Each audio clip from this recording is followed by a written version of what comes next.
The Nikon Z9, the flagship, the end boss, the 8K 60fps monster, the fast sports and wildlife camera. The Nikon Z9 has it all. This is the best camera money can buy. Well, it depends on what you want, because it does have downsides. Stick around because I tested this camera for a good while and I'll tell you everything about this monster camera. The good, the bad and the heavy. The Nikon Z9 is a December 2021 mirrorless camera and aims for professional sports and wildlife photographers who need more grip on their work.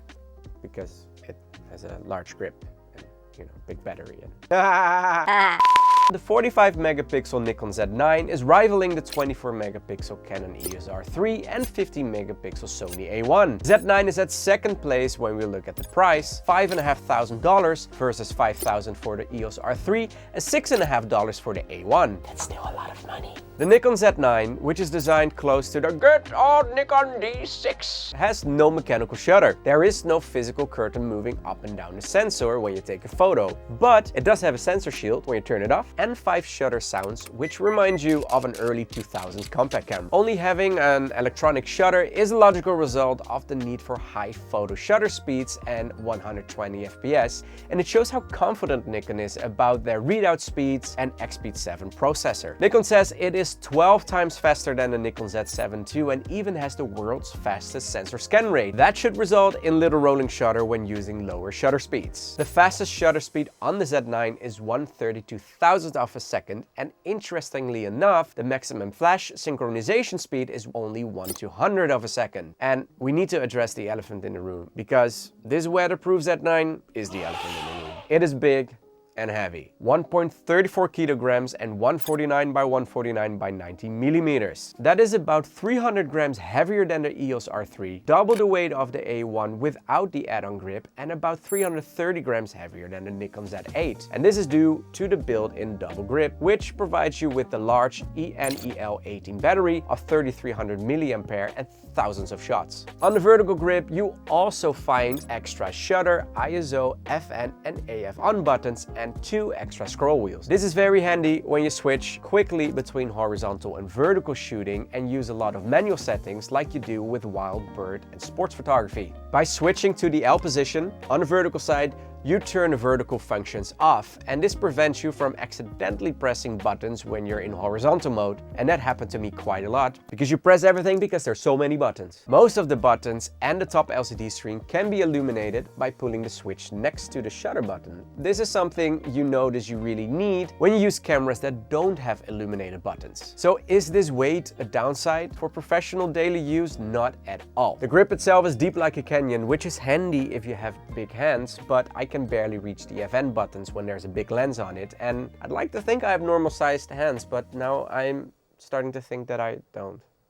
And what I really like is that most important functions are right at the tip of your fingers. From drive, release and shooting mode all the way to bracketing and flash, it is all easy reachable. There are 3 FN buttons at the front, and these give you quick access to different shooting banks, FX and DX crop modes, and a quick display cleaner so you don't have any information on the screen. Then you have a 4th FN button and the information button, which brings up 12 customizable settings like quality, AF, white balance and picture control. And what is great about Nikon cameras is that almost every button is customizable, so you can set it exactly the way you want. Or you can just mess with your friend's camera. Trust me, that breaks friendships. So it's a good idea.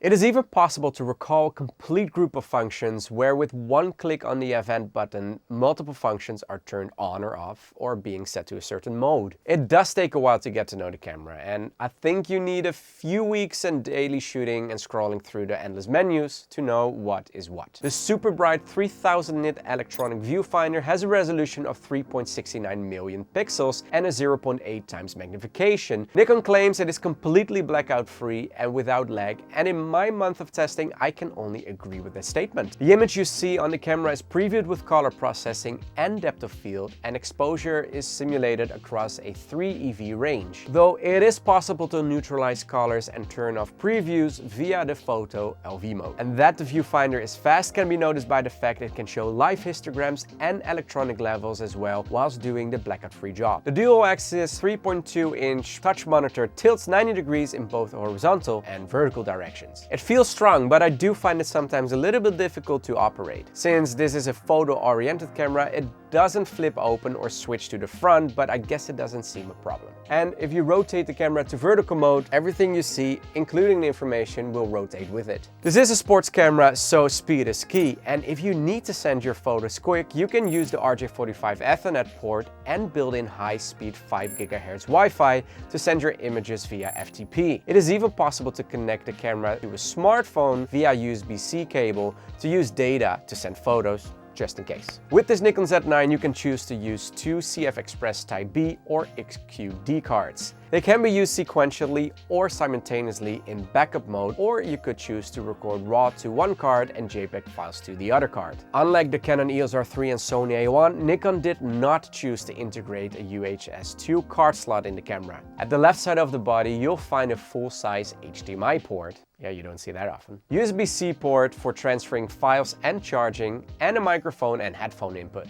The AI subject autofocus on the Z9 with 493 AF points might be even more impressive than the 120 FPS burst or 8K film. And the biggest advantage over the competitors is that you don't have to pre-select your subject. It just knows. And even though it recognizes way more than just people, animals and vehicles, it just gives you the option of humans, animals and vehicles to choose from. You could see this as a downside or an upside. I think it's an upside, so you don't have to go through the menu every time a different subject appears, which by then you probably missed. Now, not every shot is a hit, even when the subject, let's say a bird, is clearly the only one in frame. For example, with the shot of this great tit, the bird. It did track quite well, but every now and then it pulled back to the branches in front of it. 3D tracking is making its debut in mirrorless cameras, and it sticks very well to the subject, even when the subject is not in screen for a little while. The detection range goes from -6.5 EV all the way up to 8.5 EV in starlight view mode. The Z9 can shoot up to 20 FPS in RAW for more than 1,000 frames with compression. The high efficiency RAW option is great because it keeps your files under 25 MB instead of more than 50 MB. If you use the high efficiency RAW Plus option, the shots will be more around 35 MB. When shooting 20 FPS continuous without compression, you notice the camera slows down to 15 FPS after about 200 shots, and after 460 shots it even slows down to 10 FPS, but it still keeps going and it doesn't stop. Taking RAW, uncompressed and JPEG Fine Plus 20 FPS burst shots, the camera starts slowing down significantly after about 60 photos. All these tests were done with an Angelbird AV Pro SE CF Express card costing only around $150. Since the Z9 is a sports and wildlife camera, I of course had to test the camera with sports. I visited Feyenoord, one of the local football clubs in Rotterdam, Netherlands. Now, I'm not a sports photographer, but I noticed how easily the Z9 found the subject's face and tracked it. On purpose, I chose to make shots on a 200 to 600mm lens to test how autofocus and burst would work. Taking photos of my friend Sean running at the boulevard, every single shot is a hit, even when he got close to the camera. Important to mention is the pre- and post-release function, which you can find at D4 in the custom menu. These can help not to miss any important action, like a bird taking off. The pre-release can be set up to 1 second before the shutter is fully pressed, and post-release can be set for more than 3 seconds. Now, you do need to have pressed the shutter button in order to activate the pre-release, and even though 1 second helps, it is not always enough. And sadly, at this point, the pre-release mode only works in photo and not video mode. With 45 megapixels, this camera is great for multiple kinds of photography and gives you the option to crop where needed. You can always use the 20 megapixel DX crop when you know you're gonna need a little bit of extra zoom. The updated AI-based auto white balance system works like a charm and is very accurate even in extreme circumstances like this bar with bad colored light. The color rendition might be one of the best on the market, with every shot looking neutral and realistic. The in-camera high ISO option plays a big role too. It works very well and gives cleaner images than when you use Adobe RAW noise reduction. This is important if you need to share photos quickly with, for example, news outlets and need near perfect photos. Details die at high ISO, but you might be able to use it up to ISO 25600 tops. While there is absolutely no noise at ISO 64, the first details get lost from ISO 6400. If you go above this range, you might as well use JPEGs and the in-camera noise reduction, since it will do a better job than Camera Raw. After using the image stabilization for a while, you actually almost forget it's there. Taking acceptable handheld shots with a shutter speed of almost a second is even possible, so it is almost impossible to ever ruin your photo because of camera shake. This Z9 has the 4.00 firmware option, and that means 8K 60 FPS is available. But if you don't want to burn your fingers on NRAW NEF files, just switch to H.265 10-bit to film 8K 24 to 30 FPS or 4K 120 FPS footage.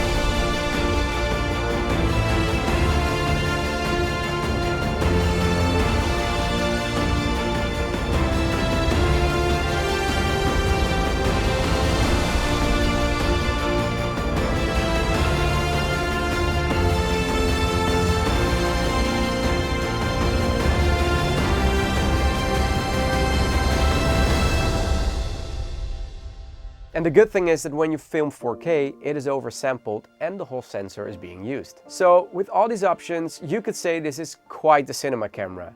And for your information, here you can see the resolutions and corresponding bit rates, with 8K 60 FPS topping almost 6000 Mbps in high quality NRAW NEF, and 4K 120 FPS reaches 3000 Mbps in NRAW and 120 Mbps in MP4. Yes, 3000 Mbps in 4K 120 FPS? That is quite some information for your